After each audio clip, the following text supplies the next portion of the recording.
Very good morning and very very warm welcome to all the beautiful aspirants. आप सभी खूबसूरत लोगों का फिर से बहुत बहुत स्वागत है हमारे करंट अफेयर्स वाले सेशन में, जिसमें हम रोजाना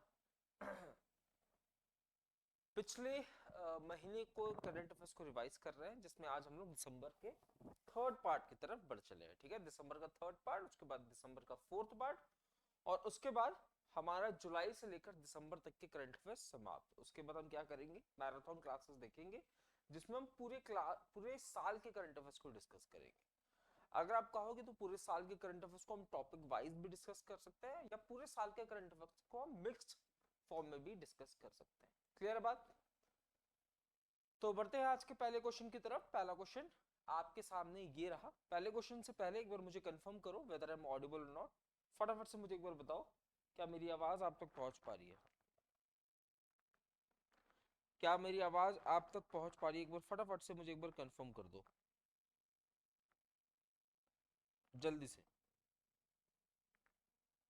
गुड मॉर्निंग सर, आ रही है सर। चलो चलो, बेहतरीन। चलिए, the very first question of today session, आज का पहला क्वेश्चन आपके सामने ये रहा। क्या कह रहा है, ध्यान से देखेंगे और सभी को इसे अटेम्प्ट करने की कोशिश करेंगे। पहला क्वेश्चन आज का कह रहा है, एसएनपी। एसएनपी क्या है मेरे बच्चों? ये एक रेटिंग एजेंसी है ना। एसएनपी जो है ये एक रेटिंग एजेंसी है, जो कि क्या करती है, रेट करती है। बोला है एसएनपी के अनुसार भारत के वर्ष तक की तीसरी सबसे बड़ी अर्थव्यवस्था बन जाएगा। एसएनपी जो कि एक रेटिंग एजेंसी है, इसके अनुसार भारत जो है वो कितने साल तक, है ना, कब तक, कौन से साल तक दुनिया की तीसरी सबसे बड़ी अर्थव्यवस्था बन जाएगा। तो याद रखना, दुनिया जो है, भारत जो है ये 2030 तक सबसे बड़ी अर्थव्यवस्था बनने की कगार पे है। अगर मैं पूछूं भैया इससे आगे कौन है, तो देखो सबसे बड़ी जो अर्थव्यवस्था है वो किसकी है? यूएसए की है। उसके बाद किसकी है? चाइना की है ना। उसके बाद किसकी है? चाइना की है। भारत की बात करूं तो भारत जो है ये पांचवें पायदान पे है। अर्थव्यवस्था की बात करूं तो भारत जो है बच्चा, ये कौन से पायदान पे है? पांचवें पायदान पे है। ठीक है, तो ये कहा जा रहा है कि साल 2030 तक, है ना, भारत जो है ये दुनिया की तीसरी सबसे बड़ी अर्थव्यवस्था जो है ये बन सकती है। तीसरे सबसे बड़ी अर्थव्यवस्था जो है ये भारत बन जाएगी। कब तक? 2030 तक। इसके द्वारा एक और बात कही गई। क्या कहा गया? इसके द्वारा ये कहा गया कि 2025-26 में, 2025-26 में जो भारत की जीडीपी ग्रोथ रेट है वो कितनी होने वाली है? वो होने वाली है 7%। यानी कि भारत जो है वो 7% की दर से आगे बढ़ेगा। भारत जो है वो 7% की दर से आगे बढ़ेगा। तो ये बातें जो है किसके द्वारा? एसएनपी, जो कि एक रेटिंग एजेंसी। आगे पूछा किस बैंक ने बैंकर फाइनेंशियल टाइम्स से बैंक ऑफ द ईयर 2023 का खिताब जीता।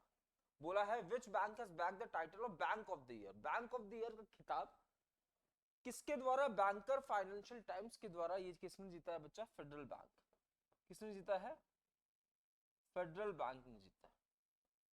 किसने जीता है? फेडरल बैंक ने जीता है। फेडरल बैंक ने क्यों जीता है? कोई तो ऐसी पॉलिसी होगी। तो फेडरल बैंक के द्वारा एक ऐसा इनिशिएटिव लाया गया था जिसके अंदर फेडरल बैंक ऐसे जगहों पे भी बैंकिंग सर्विसेज प्रोवाइड किया कर रहा था जहां पे बैंक नहीं है। बहुत सारे ऐसे शहर है, बहुत सारे ऐसी जगह जहां पे बैंक नहीं पहुंच पाया, तो वहां पे बैंक ऑन व्हील्स, है ना, bank on wheels, bank on wheels का एक इनिशिएटिव लाया गया था। किसके द्वारा? फेडरल बैंक के द्वारा, जिसका मेन मकसद था कस्टमर को सपोर्ट प्रोवाइड करना उनके डोर स्टेप पे। सपोज मान लो उत्तराखंड में बहुत सारे ऐसे प्लेसेस जहां पे बैंक नहीं पहुंच पाया, तो उन उन वो लोग बैंकिंग सर्विसेज का मुफ्त कैसे फायदा कैसे उठा सकते हैं? तो वो लोग बैंकिंग सर्विसेज का फायदा जो है बैंक ऑन व्हील्स के जरिए उठा सकते हैं। तो इसके इस योजना के लिए मेरे बच्चों इसको best bank of the year का अवार्ड 2023 से सम्मानित किया गया। याद रखना ये भारत का है। ठीक है, अगर मैं बात करूं ओवरऑल, तो हाल ही में एक रिपोर्ट आई थी, इसमें बताया गया था कि दुनिया के अंदर जितने भी सेंट्रल बैंक है, सेंट्रल बैंक यानी कि देश का फेडरल बैंक, सेंट्रल बैंक जैसे कि भारत का रिजर्व बैंक ऑफ इंडिया, तो दुनिया के अंदर जितने भी सेंट्रल बैंक है उनमें सबसे बेहतरीन सेंट्रल बैंक कौन सा था? तो यूक्रेन का सेंट्रल बैंक। यूक्रेन का सेंट्रल बैंक जो है ये दुनिया का सबसे बेहतरीन सेंट्रल बैंक है। आपने बोला बहुत सही सर। इसी रिपोर्ट ने क्या बोला? इसी रिपोर्ट ने बोला कि दुनिया के अंदर जितने भी सेंट्रल बैंक है उनमें सबसे बेहतरीन गवर्नर कौन है? तो उनमें सबसे बेहतरीन गवर्नर है शक्तिकांता दास, जो कि रिजर्व बैंक ऑफ इंडिया के गवर्नर है। दो बात क्या बोला? दुनिया के अंदर जितने भी सेंट्रल बैंक है उनमें सबसे बेहतरीन सेंट्रल बैंक यूक्रेन का सेंट्रल बैंक है। दूसरी बात, भैया सेंट्रल बैंक होगा तो उसका गवर्नर होगा, तो दुनिया के अंदर जितने भी सेंट्रल बैंक है उनमें सबसे बेहतरीन सेंट्रल बैंक का गवर्नर कौन है? शक्तिकांता दास। याद रखना, इससे पहले यह अवार्ड रघुराम राजन जी को भी दिया जा चुका है। साथ ही साथ एक और रिपोर्ट आई थी जिसमें सेंट्रल बैंक के गवर्नर्स को रेटिंग दिया जा रहा था। उनमें भारत के शक्तिकांता दास इकलौते ऐसे सेंट्रल बैंक के गवर्नर थे जिनको A+ रेटिंग मिला था। A+ रेटिंग मिला था किसको? शक्तिकांता दास को। ये तीन बातें आपने याद कर ली होगी। बैंक की बात हो रही है, बहुत सही अंजलि, बहुत सही। बैंकों की बात हो रही है तो याद रखना भारत के अंदर आपको प्राइवेट बैंक्स भी देखने को मिलेंगे, भारत के अंदर आपको पब्लिक सेक्टर बैंक्स भी देखने को मिलेंगे।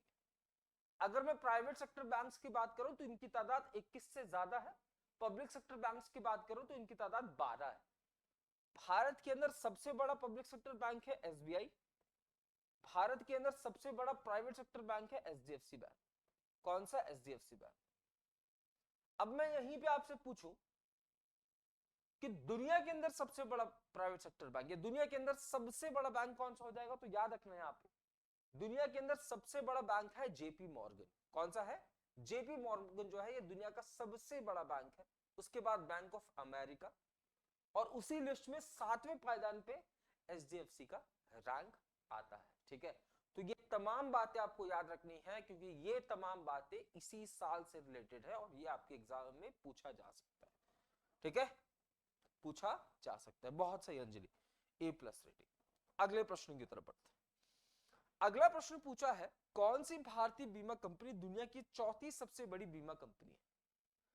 बीमा कंपनी मतलब समझ गए, लाइफ इंश्योरेंस कॉर्पोरेशन जैसा है, बजाज आलियांज जैसा है ना?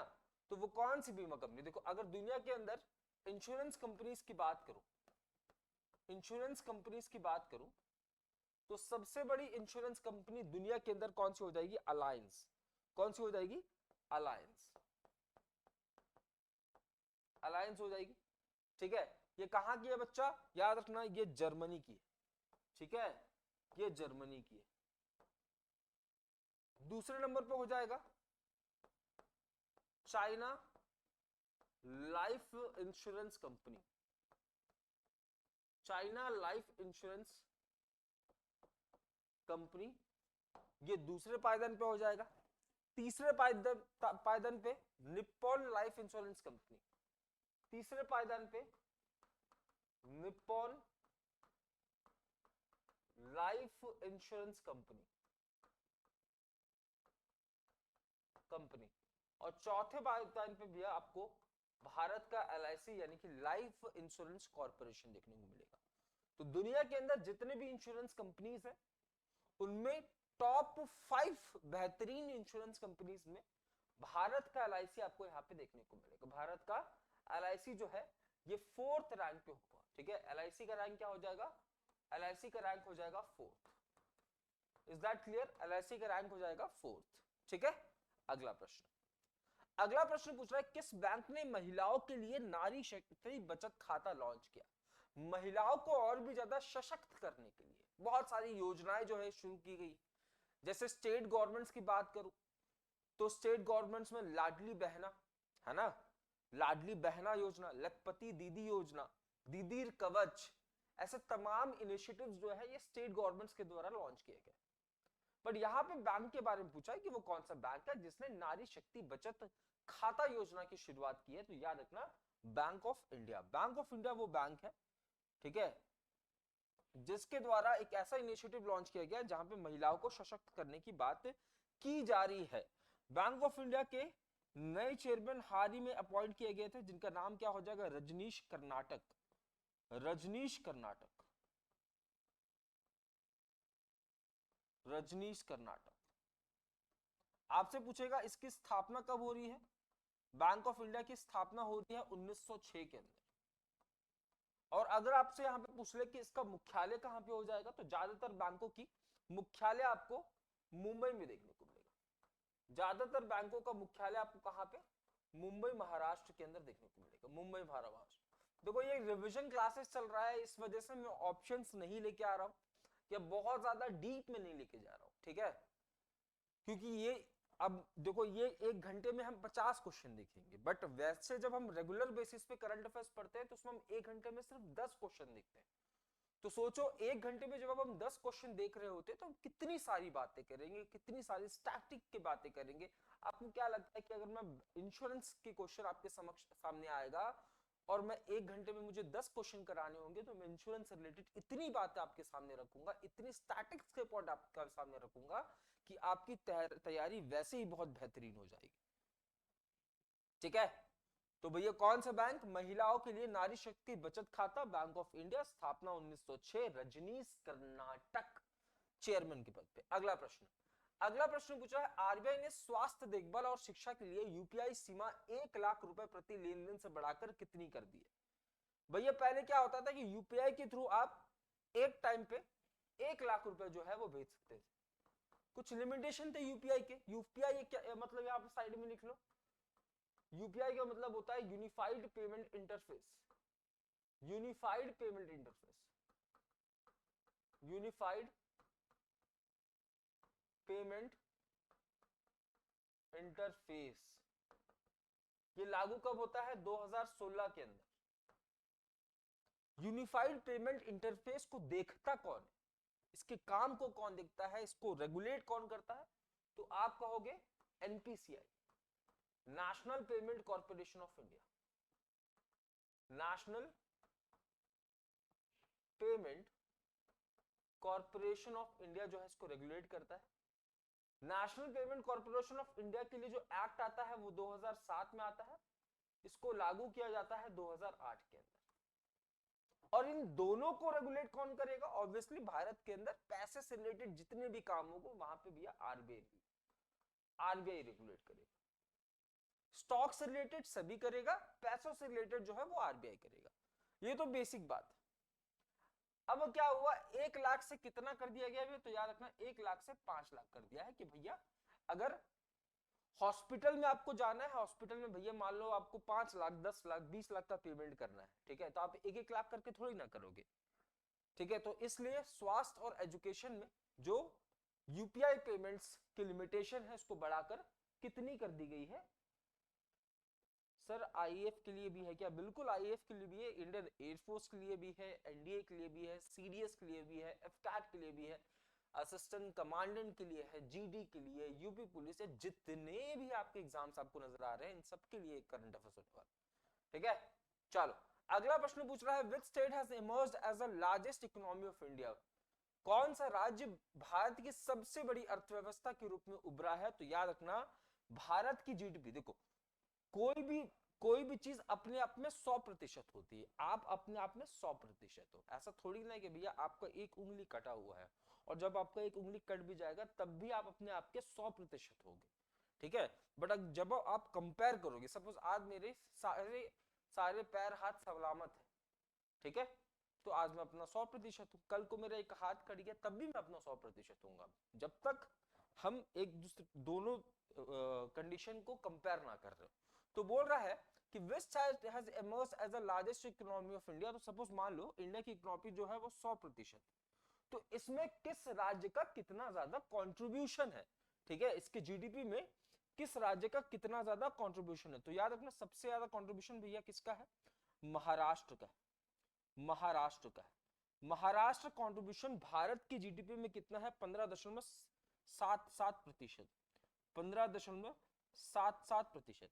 दूसरे नंबर पे भैया यूपी आता है, दूसरे नंबर पे उत्तर प्रदेश आता है और तीसरे नंबर पे भैया याद रखना तमिलनाडु आता है, तीसरे नंबर पे तमिलनाडु आता है, ठीक है। तो भारत की जीडीपी अगर 100% है तो उसमें भैया सबसे ज्यादा योगदान किसका है बच्चा, महाराष्ट्र का है, यूपी नहीं होगा बच्चा, यूपी का तो 9% से थोड़ा ज्यादा है, यूपी का 9% से थोड़ा ज्यादा है, तमिलनाडु का भी 9% से थोड़ा ज्यादा है, ठीक है। सबसे ज्यादा योगदान मुंबई का है इंडिया की अर्थव्यवस्था पे। क्लियर है बात? जरा कमेंट बॉक्स में बताओ। अगला प्रश्न, रफ्तार को बढ़ाते हैं।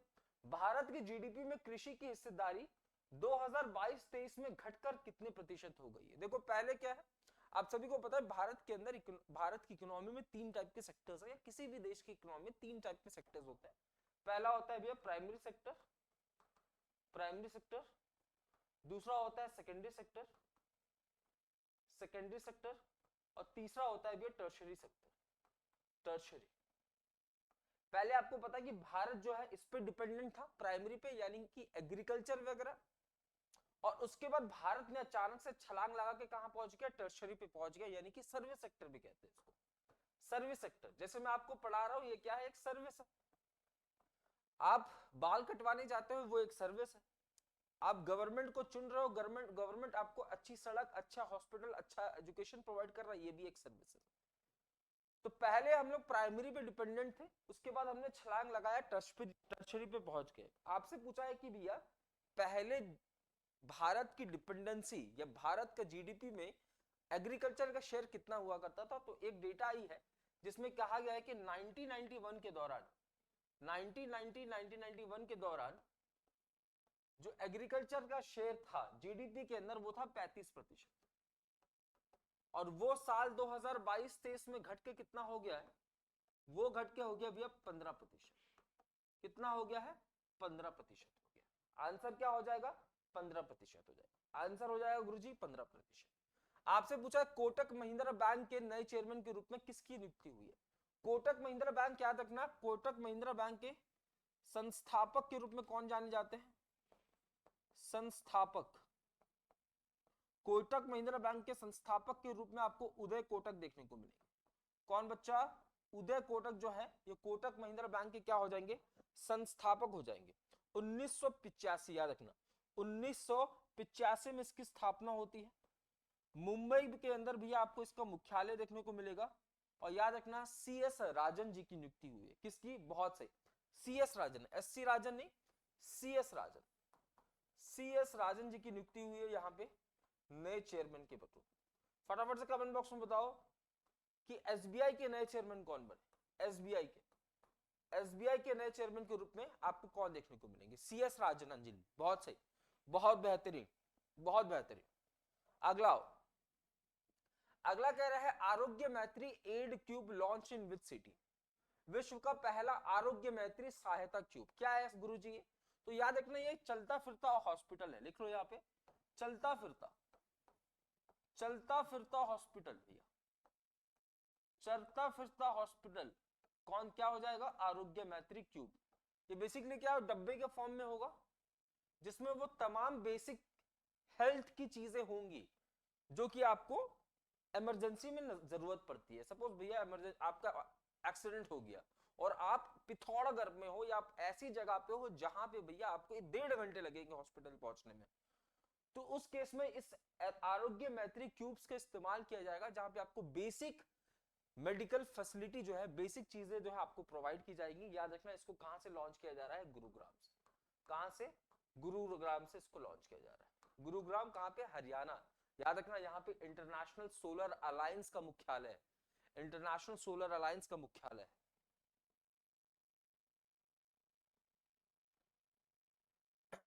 भारतीय विनिकी अनुसंधान शिक्षा परिषद की पहली महिला अधिकारी महानिदेशक के रूप में किसकी नियुक्ति हुई? जल्दी बताओ, 10वें नंबर का, जल्दी बताओ।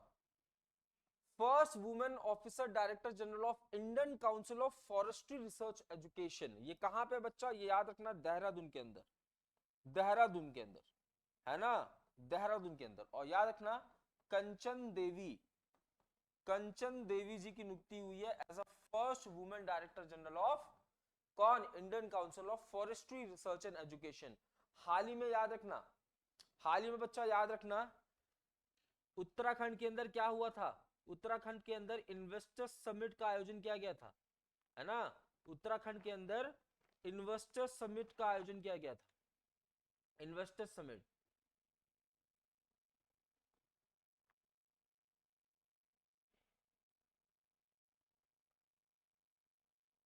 ये किसका आंसर आया है? अरुंधति भट्टाचार्य। अरुंधति भट्टाचार्य नहीं बच्चा, है ना, लिख लो, दिनेश कुमार खारा। दिनेश कुमार खारा, दिनेश कुमार खारा जी की नियुक्ति हुई है, ठीक है, एसबीआई के नए चेयरमैन के पद पे। आगे कंचन देवी, बहुत सही। अगला प्रश्न बोल रहा है विश्व का पहला चौथी पीढ़ी का परमाणु रिएक्टर, चौथी पीढ़ी का परमाणु रिएक्टर भैया किसके द्वारा? तो देखो अजब गजब जो काम है ये चाइना के द्वारा ही किया जाता है। तो चाइना के द्वारा विश्व का पहला चौथी पीढ़ी वाला रिएक्टर। बोल रहा है भारत की पहली स्टील स्लैग आधारित सड़क किस मंत्रालय द्वारा निर्मित की गई है?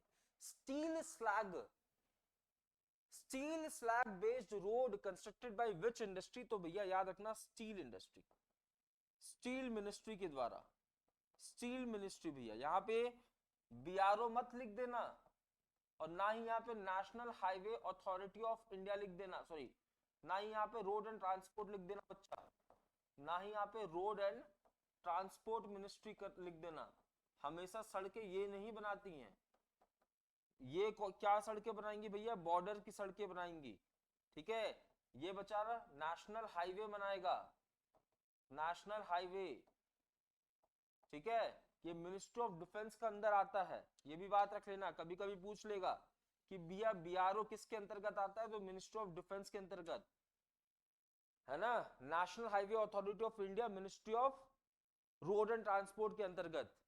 बट यहाँ पे भारत का पहला steel slag based road construct किया गया है किस मंत्रालय के द्वारा? स्टील मंत्रालय। किसके पास है? ज्योतिरादित्य सिंधिया जी के पास है, ज्योतिरादित्य सिंधिया जी के पास है ना। कहां पे निर्माण किया गया है? हजीरा पोर्ट। कहां पे निर्माण किया गया है? हजीरा पोर्ट। हजीरा पोर्ट और नेशनल हाईवे 6 को कनेक्ट करते हुए भी इसका निर्माण किया गया है। कहां पे? गुजरात के सूरत के अंदर। कहां पे? गुजरात के सूरत के अंदर इसका निर्माण किया गया है। गुजरात के सूरत के अंदर इसका निर्माण किया गया। बहुत सही, गुजरात के सूरत के अंदर। आंसर देते चले जाओ, कोई बात नहीं, कम लोग हैं तो कोई बात नहीं, आंसर देते चले जाओ। अगला प्रश्न आगे पूछा है भैया, which state rank first in the agri marketing reform? Agri marketing reform में भैया कौन सा देश नंबर 1 पे है? तो याद रखना नंबर 1 पे भैया आंध्र प्रदेश, नंबर 1 पे आंध्र प्रदेश। उसके बाद भैया उत्तर प्रदेश, नंबर 1 पे आंध्र प्रदेश। उसके बाद भैया उत्तर प्रदेश। उसके बाद बच्चा कर्नाटका। थर्ड पे कौन हो जाएगा भैया? कर्नाटका। कर्नाटका। रिपोर्ट किसकी है? तो रिपोर्ट है बच्चा नीति आयोग की। रिपोर्ट कौन जारी कर रहा है? नीति आयोग। नंबर 1 पे आंध्र प्रदेश, नंबर 2 पे उत्तर प्रदेश, नंबर 3 पे कर्नाटका। ये रिपोर्ट क्या बताता है? रिपोर्ट बताता है कि किस राज्य ने अपने एग्रीकल्चर के अंदर रिफॉर्म्स लाए हैं, है ना, रिफॉर्म्स लाए हैं। आगे पूछा है first Indian airline to carry 100 million passenger in air. एक साल में भैया 100 मिलियन पैसेंजर्स को कैरी करने वाला, एक बार में नहीं, एक बार में कैसे कैरी कर सकते हो? एक साल में 100 मिलियन पैसेंजर्स, एक साल में 100 मिलियन पैसेंजर्स को कैरी करने वाला भैया इकलौता भारतीय एयरलाइन कौन सा हो जाएगा बच्चा? याद रखना इंडिगो होने वाला है ना। कौन सा होने वाला है? इंडिगो होने वाला है। अच्छा, अगर आपको याद हो रहा हो, इंडिगो ने हाल ही में 500 एयरबस की विमानें ऑर्डर की हैं। 500 एयरबस के विमान का ऑर्डर किया था भीचा, याद है? 500 एयरबस का विमान का ऑर्डर किया था। क्वेश्चन पूछ सकता है कि इनमें से वो कौन सा एयरलाइन है जिसके द्वारा 500, सर एग्री मार्केटिंग का मतलब, agri market, agriculture marketing, agri शब्द आएगा तो एग्रीकल्चर, एग्रीकल्चर मार्केटिंग, ठीक है। तो 500 विमानों का हाल ही में भैया ऑर्डर किसने दिया था? इंडिगो ने दिया था। एक और बात याद रखना है जो ठीक है। अगला अगला पूछ रहा है खाद्य पदार्थों में मिलावट के मामलों में भारत का कौन सा शहर प्रथम स्थान पर है? खाद्य पदार्थों में मिलावट के मामले में भैया, खाद्य पदार्थों में मिलावट के मामले में कौन सा शहर नंबर 1 पे? तो याद रखना निजामों का शहर हैदराबाद, हैदराबाद। आगे पूछा है भारत का पहला एआई शहर कहां पे बच्चा? उत्तर प्रदेश के लखनऊ में। उत्तर प्रदेश के लखनऊ में भी इसको निर्मित किया जा रहा है। फटाफट से अगला प्रश्न पूछा है, भारत की पहली हिमालयन एयर सफारी, भारत की पहली हिमालयन एयर सफारी बच्चा याद रखना उत्तराखंड के अंदर। कहां पे? उत्तराखंड के अंदर। इससे पहले भी एयर सवारी इसके द्वारा शुरू किया गया था जब केदारनाथ यात्रा जो है वो शुरू हुआ था। उत्तराखंड की राजधानी दो है, याद रखना, गैरसेन और देहरादून। एक समर कैपिटल, एक विंटर कैपिटल। उत्तराखंड में पुष्कर सिंह धामी जी देखने को मिलेंगे और यहीं पे ऋषिकेश शहर देखने को मिलेगा जिसे हम योगा सिटी भी कहते हैं। Which state introduced India's first submarine tourism? भैया सबमरीन टूरिज्म समझ रहे हो, आपको सबमरीन में बैठा के घुमाया जाएगा। सबमरीन टूरिज्म जो है बच्चों हाल ही में शुरुआत की गई है। आपसे पूछा है किस राज्य के द्वारा, तो राज्य तो समझेंगे पर याद रखना इसकी शुरुआत जो है ये मेज़ागांव डॉकयार्ड लिमिटेड के साथ मिलकर की गई है। मेज़ागांव डॉकयार्ड लिमिटेड काफी बार ये चर्चा में रहता है, क्यों? क्योंकि ये भारत के लिए जहाजों का निर्माण करता है। भारत के लिए जहाजों का निर्माण करता है भैया कौन? मेज़ागांव डॉकयार्ड लिमिटेड। और हाल ही में बच्चा, हाल ही में इसके द्वारा ये निर्णय लिया गया है कि ये सबमरीन टूरिज्म की शुरुआत करेगा। इसकी शुरुआत कब से हो जाएगी भैया सबमरीन टूरिज्म की? तो याद रखना दिवाली 2024 से पहले, दिवाली 2024 से पहले इसकी शुरुआत हो जाएगी। दिवाली 2024 से पहले इसकी शुरुआत हो जाएगी। कहां पे हो रही है बच्चा? गुजरात के अंदर। कौन शुरू कर रहा है? गुजरात और मेज़ागांव डॉकयार्ड लिमिटेड। ठीक है।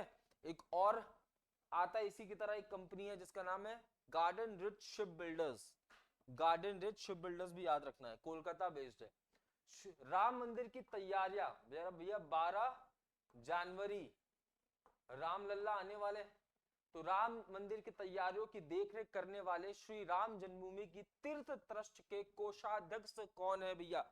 कोषाध्यक्ष कौन है? गोविंद देवीगिरी। लिख लेना, गोविंद देवीगिरी। जितने भी फंड आए हुए हैं भैया इनके पास है ये फंड की देखरेख कौन कर रहे हैं? गोविंद देवीगिरी।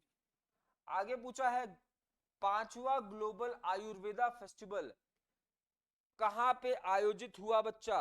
5वां, तो याद रखना थिरुवनंतपुरम। लिख लो, थिरुवनंतपुरम कहां देखने को मिलेगा? थिरुवनंतपुरम। ये आपको बच्चा केरला के अंदर। कहां पे? केरला के अंदर थिरुवनंतपुरम। आगे पूछा है कोणार्क डांस, बोल रहा है international Konark dance festival held in which state? Konark dance festival obviously भी कहां पे? उड़ीसा के अंदर होगा, है ना। कहां पे होगा बच्चा? उड़ीसा के अंदर। ये इसका कौन सा संस्करण है? ये इसका 35वां संस्करण था, 35वां संस्करण था। इसका आयोजन कहां होगा? Konark sun temple. Konark sun temple कहां पे देखने को मिलेगा? पुरी के अंदर। पुरी कहां हो जाएगा? उड़ीसा के अंदर। अच्छा मुझे बताओ, बहुत सही, मुझे बताओ फटाफट से कि ब्लैक पगोड़ा किसको कहा जाता है? ब्लैक पगोड़ा, ब्लैक पगोड़ा किस टेम्पल को कहा जाता है? और व्हाइट पगोड़ा किस टेम्पल को कहा जाता है? व्हाइट पगोड़ा किस टेम्पल को कहा जाता है? फटाफट से, दोनों उड़ीसा से।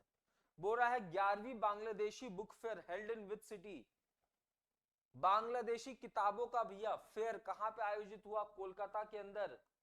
कोलकाता के अंदर, कोलकाता के अंदर भैया याद रखना इंटरनेशनल बुक फेयर का भी आयोजन होता है।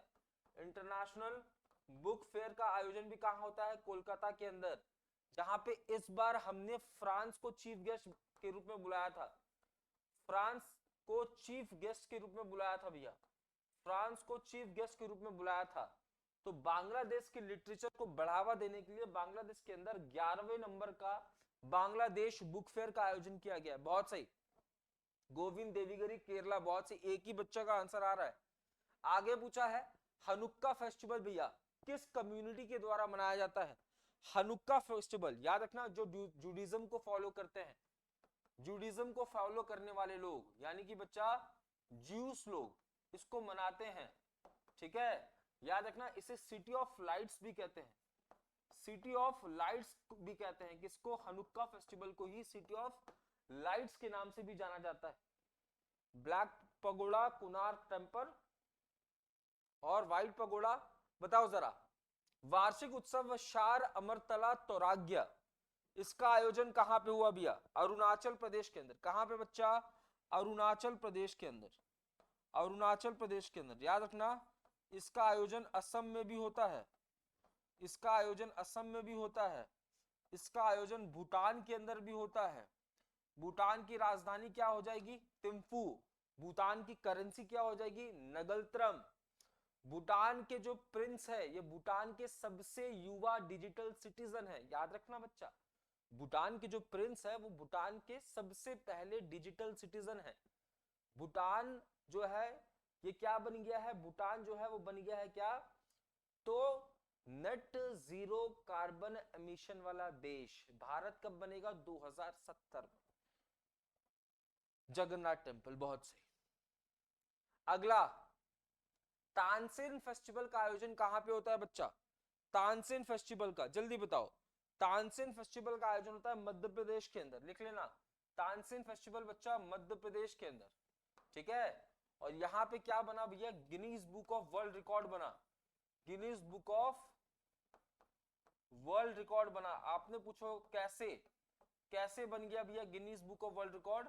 तो यहाँ पे एक साथ 1500 तबले बजाए गए। कितने बच्चा? 1500 तबला।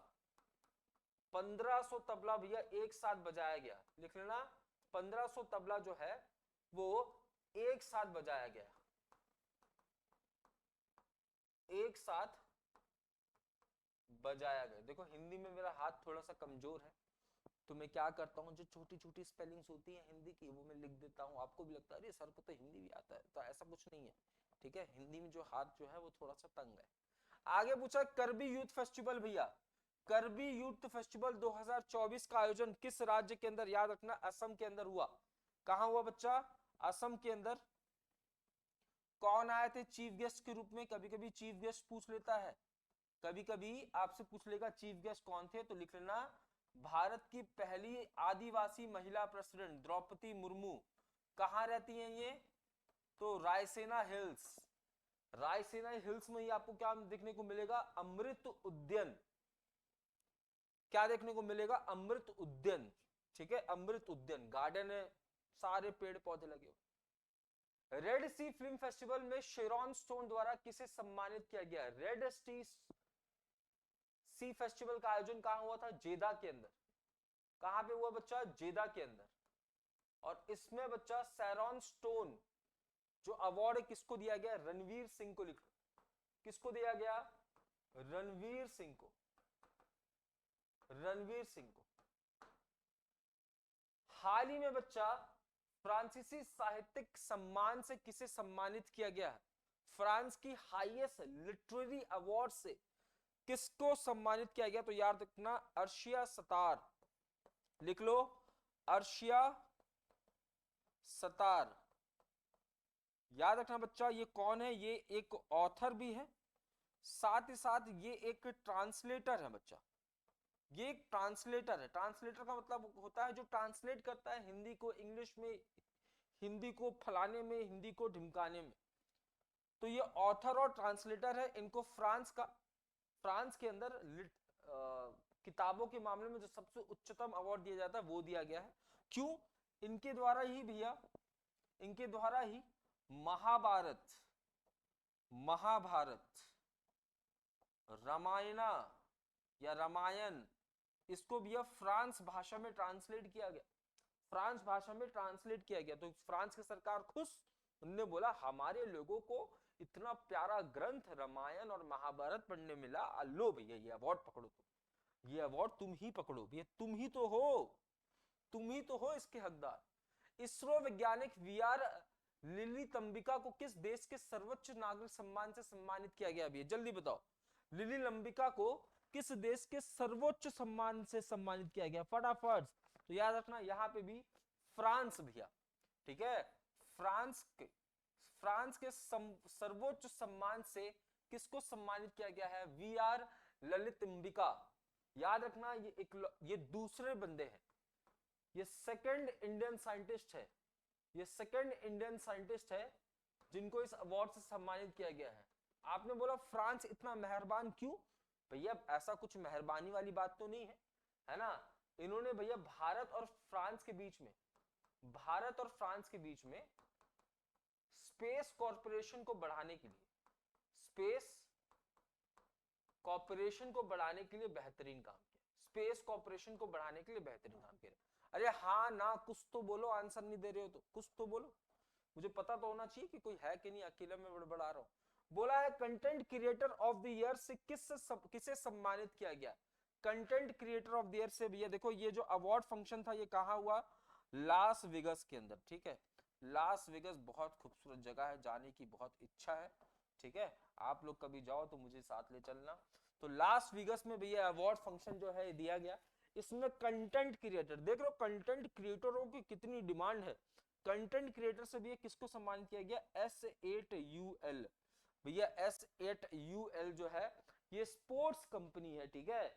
आपने सुना होगा बीच में पबजी वगैरह बहुत चलता था, तो जब पबजी चलता था तो बहुत खतरनाक खतरनाक प्लेयर्स हुआ करते थे, जैसे डायनमो हुआ करता था, उसके बाद एक हुआ करती थी सोल मॉर्टल, टीम सोल हुआ करती थी, सुना है, Soul Mortal, Soul Ninja, Soul फलाना, सोल ढिमकाना, सारे जितने भी अजीब अजीब नाम हुआ करते थे वो सारे इसी में हुआ करते थे, सोल की टीम में, और बहुत खतरनाक थे भैया, घूस घूस के मारते थे। तो ये जो S8UL टीम है भैया, याद रखना ये सोल की टीम और एक और टीम है उससे मिलकर बनी हुई है, और इसी को content creator of the year के अवार्ड से सम्मानित किया गया है। और ये फंक्शन कहाँ हुआ था, लास वेगस, कहाँ हुआ था, लास वेगस। अगला अगला पूछा, दिव्यांजन सशक्तिकरण के लिए राष्ट्रीय पुरस्कार किसे मिला है भैया, है ना। दिव्यांजन यानी कि बच्चा जो हैंडीकैप लोग हैं उनको सशक्त बनाने के लिए योजनाएं शुरू होती हैं। तो इसमें भैया हाल ही में 30 अवार्ड्स दिए गए, हाल ही में बच्चा 30 अवार्ड्स दिए गए। ये 30 अवार्ड्स बच्चा कहाँ दिए गए हैं, नई दिल्ली में दिए गए हैं। किसके द्वारा दिए गए हैं पूछा है तो प्रेसिडेंट के द्वारा। किसके द्वारा दिए गए हैं तो बच्चा द्रौपदी मुर्मू के द्वारा। हाल ही में भैया ये तीसरी ऐसी राष्ट्रपति बनी थी जिसने सुखोई में ट्रैवल किया था, गज उत्सव में यही गई थी भैया, गज उत्सव में। आगे पूछा है, विकलांग व्यक्तियों को सशक्त बनाने के लिए राष्ट्रीय पुरस्कार से किसे सम्मानित किया गया है बच्चा, किसे, विकलांग लोगों को सशक्त बनाने के लिए राष्ट्रीय पुरस्कार से बच्चा अमेजॉन इंडिया को सम्मानित किया गया। किसको, अरे अमेजॉन कंपनी तो जानते हो ना, तो अमेजॉन कंपनी का जो भारत के अंदर विंग है उसे हम अमेजॉन इंडिया कहेंगे। अमेजॉन कंपनी का जो भारत के अंदर विंग है उसे ही हम अमेजॉन इंडिया कहेंगे। अगला प्रश्न, अगला पूछा है, निखिल डे को किस देश का द्वारा अंतरराष्ट्रीय भ्रष्टाचार विरोधी चैंपियन से सम्मानित किया गया। निखिल डे भैया यूएसए, याद रखना यूएसए, है ना, यूएसए, यूएसए के अंदर भैया इनको इंटरनेशनल एंटी करप्शन चैंपियन का अवार्ड से सम्मानित किया गया है। बहुत सी अंजलि, सम्मानित किया गया है। ये क्या करते हैं भैया, एंटी करप्शन का काम, ये करप्शन चेक करने का काम करता है। इन्होंने राजस्थान में बहुत बेहतरीन काम किया, राजस्थान में। राजस्थान में पहले सीएम कौन थे, अशोक गहलोत, अभी बता दो लगे हाथ, अभी प्रेजेंट में सीएम कौन है राजस्थान के। राजस्थान पहला ऐसा राज्य है जिसने क्या लाया है, एडवोकेट प्रोटेक्शन लॉ। राजस्थान पहला ऐसा राज्य है जिसने क्या लाया, राइट टू हेल्थ लॉ, ठीक है। अजंता एलोरा फिल्म फेस्टिवल भी है, जल्दी बताओ, who will be honoured in Ajanta Ellora film festival. Padmapani लिख लेना, इनको अवार्ड दिया जाएगा कौन सा, Padmapani, Padmapani life time achievement award, Padmapani life time achievement award इनको दिया जाएगा। किसको दिया जाएगा गुरुजी, जावेद अख्तर, फरहान अख्तर के पिताजी हैं, नहीं पहचाने, जोड़ों वाला दर्द नहीं सुना, जोड़ों वाला दर्द, जोड़ों में दर्द वाला ऐड करते हैं, ये खतरनाक ऐड। आगे पूछा है, order of merit of Italian Republic से किसको सम्मानित किया जा रहा है, कबीर बेदी, लिखें, इटालियन, इटली का उच्चतम अवार्ड है Kabir Bedi, Kabir Bedi. Which country's NGO has been awarded with the International Gender Equality Award 2023? भैया किस देश के एनजीओ, एनजीओ मतलब समझ गए नॉन गवर्नमेंटल ऑर्गेनाइजेशन, किस देश के एनजीओ को अंतरराष्ट्रीय लैंगिक समानता पुरस्कार 2023 से सम्मानित किया गया, तो इजराइल लिख लेना, इजराइल लिख लेना बच्चा, ठीक है। क्या लिख लेना, इजराइल, सॉरी भैया, सॉरी मेरे मुंह से निकल गई, अफगानिस्तान। और यह अवार्ड किसके द्वारा दिया गया है, फिनलैंड के द्वारा।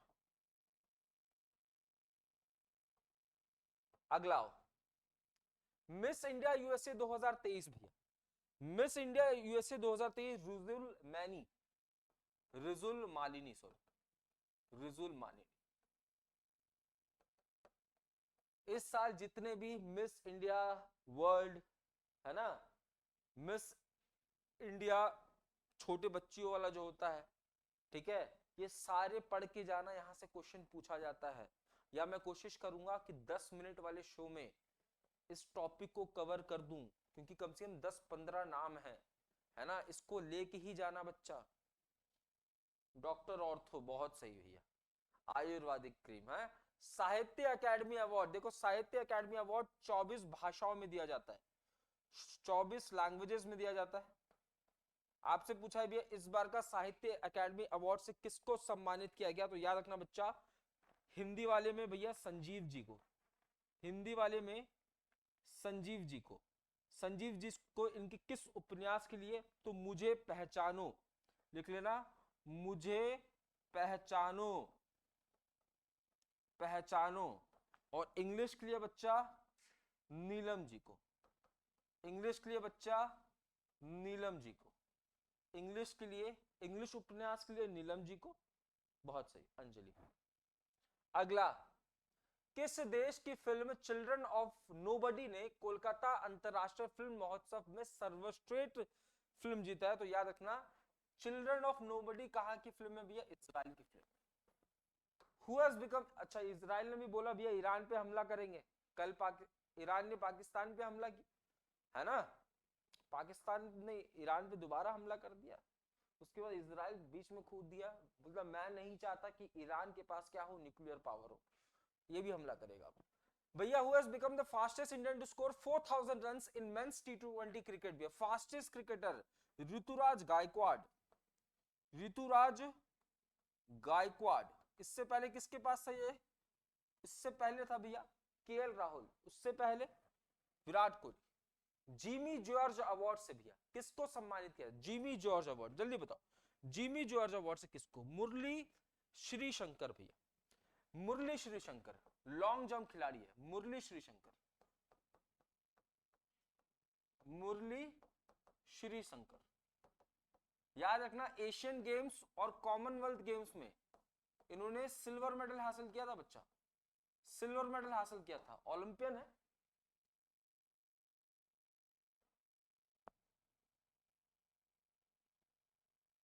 ये क्या लिखो, क्रिस गेल, क्या है Chris Gayle, Chris Gayle. Who recently become the world number 1 T20 bowler भैया, रवि बिश्नोई। अभी कल अफगानिस्तान ने हालत खराब कर दिया था बच्चा, परसों दिन जो बचाया है 2 बॉल में 2 आउट करके, मैंने पहले ही अंदेशा लगा लिया था कि स्पिनर को बॉल दो बच जाओगे, अंदेशा कैसा लगाया मैंने। बोल रहा है एटीपी रैंकिंग भैया संबंध किससे है, बैडमिंटन से है, कौन नंबर 1 पे, नोवाक जोकोविच, कहां से है, सर्बिया से है। टोटल ग्रैंड स्लैम की संख्या इनके पास कितनी है, 24 है। इनके बाद कौन है, राफेल नडाल, उनके पास कितना ग्रैंड स्लैम, 22, ठीक है। 2023 में 4 में से 3 ग्रैंड स्लैम इन्होंने जीता, एक किसने जीता जल्दी बताओ, 2 सुपर ओवर हुए थे, बहुत सही है, सट्टा उट्टा तो नहीं लगा रहे तुम लोग। देखो आईपीएल से रिलेटेड एक क्वेश्चन लाऊंगा। नवंबर 2023 के लिए ICC player of the month का अवार्ड किसको मिला, नवंबर पूछा है भैया, नवंबर में भैया कौन हो जाएंगे, ट्रेविस हेड, ये वही व्यक्ति है बच्चा, अभी कल भी इसने सेंचुरी मारा है ना वेस्ट इंडीज के खिलाफ टेस्ट में, ये वही व्यक्ति है जिसने इंडिया को बंटा ढा दिया, ठीक है। और वुमेन्स में भैया बांग्लादेश की प्लेयर ने जीता है, वुमेन्स में बांग्लादेश की प्लेयर ने जीता है। अगर मैं पूछूं भैया तो नवंबर की बात थी, दिसंबर में मेंस की कैटेगरी में कौन जीता है, पैट कमिंग्स, वुमेन्स की कैटेगरी में भैया कौन जीती है, Deepti Sharma. FIH of the year, ये किससे संबंध है बच्चा, FIH टेनिस से संबंध है इसका, जल्दी बताओ।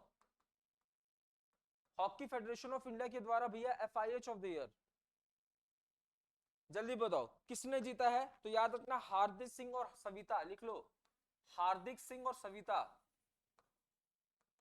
हार्दिक सिंह सविता। कौन कह रहा है? Hardik Pandya. Who has become the most expensive selling player in IPL history? कौन बच्चा? 24 करोड़ से ज्यादा। कौन? मिचेल स्टार्क, सबसे ज्यादा महंगे जीते हैं, महंगे बिके हैं भैया। विजय हजारे ट्रॉफी किसने जीता? फटाफट, विजय हजारे ट्रॉफी किसने जीता है? पहली बार जीता है भैया। किसने? हरियाणा ने पहली बार। लिख लो, हरियाणा ने पहली बार, पहली बार। पिछले साल कौन जीता था? 2022 में सौराष्ट्र। पिछले साल 2022 में सौराष्ट्र जीता था बच्चा, सौराष्ट्र। विजय हजारे ट्रॉफी को भैया मिचेल स्टार्क, बहुत से। अंडर 19 एशिया कप किसने जीता? याद रखना, बांग्लादेश ने। बांग्लादेश में, ये पहले पाकिस्तान में होने वाला था बच्चा, बट बाद में इसको चेंज कर दिया गया बांग्लादेश में। याद रखना, ये इसका पहला टाइटल है, पहला टाइटल बच्चा, पहला टाइटल। क्लियर है? दो क्वेश्चन। 47 चेस ओलंपियाड 2028 कहां पे होगा? जल्दी, 2028 वाला भी डिसाइड हुआ है। याद रखना, हर 2 साल में होता है, हर 2 साल में होता है। 44वां वाला कहां हुआ था? महाबलीपुरम, महाबलीपुरम। ये कहां देखने को मिलेगा? तमिलनाडु के अंदर, तमिलनाडु के अंदर। और क्योंकि बहुत कम समय में तमिलनाडु सरकार ने 44वें नंबर का चेस ओलंपियाड को आयोजित कर लिया था, इसलिए जो चेस की मेन ऑर्गेनाइजेशन है, जिसे हम FIDE यानी कि इंटरनेशनल चेस फेडरेशन के नाम से जानते हैं, उसने तमिलनाडु के CM MK स्टालिन को best person of the year के अवार्ड से नवाजा था, है ना। हर 2 साल में होता है।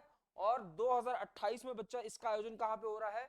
अबू धाबी के अंदर। और आखिरी क्वेश्चन आपसे पूछा है, ये आपका होमवर्क क्वेश्चन है कि भैया आईपीएल को इंडियन पंटर लीग, आईपीएल यानी कि इंडियन प्रीमियर लीग, बट यहां पे पूछा है Indian punter league the true story of fake IPL नामक किताब किसके द्वारा लिखी गई है? ठीक है, लिखी गई है। तो यहां तक आज के सेशन को रखते हैं, मिलते हैं कल सुबह 8 बजे अपने करंट अफेयर्स के अपने अगले पड़ाव में, और आज शाम 5:30 बजे स्टैटिक जीके के सीरीज में।